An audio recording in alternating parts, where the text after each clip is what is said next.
خپل مختصرو خبرو په اول کې یو کیسه وکړم لږ تازه شي.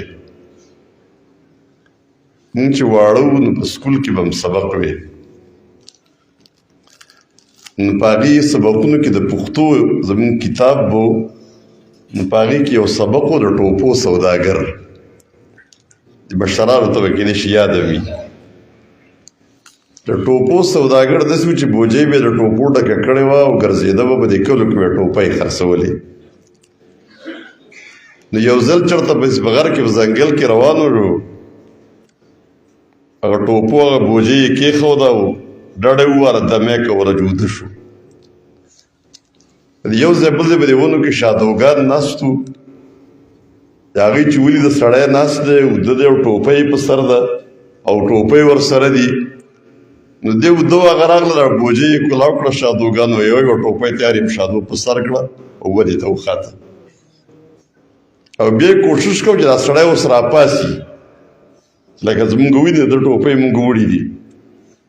دی نه راایښېده چې څه په سیسونو ویشتو راویشتو، خو دی راایښ شو. چې راایښ شو یوه ټوپۍ هم نه وه. دی حیران شو چې زما خو ټول اړي موړي لاړه شادوګانو یوړل. تو سوچ کو خلق وی ضرورت ایجاد کی ماں ہے. مسله و ترالو نو ځان له سوچ کو جو اخر یو نتیجه راویسته، ډېره ښه نتیجه یې راویسته. د خپله ټوپۍ یې ودنګوله،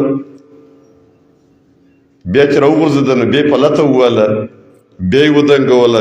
شادوګانو له دې شي خوند ورکړو، جو هغوی هم خپله ټوپۍ دنګول شروع کړه. ده چې څنګه دنګوله، جو هغوی هم دنګوله، ټولې ټوپۍ ښکته راوغورځېدې، بېړ زر زر بوجۍ ډکه کړه او روان.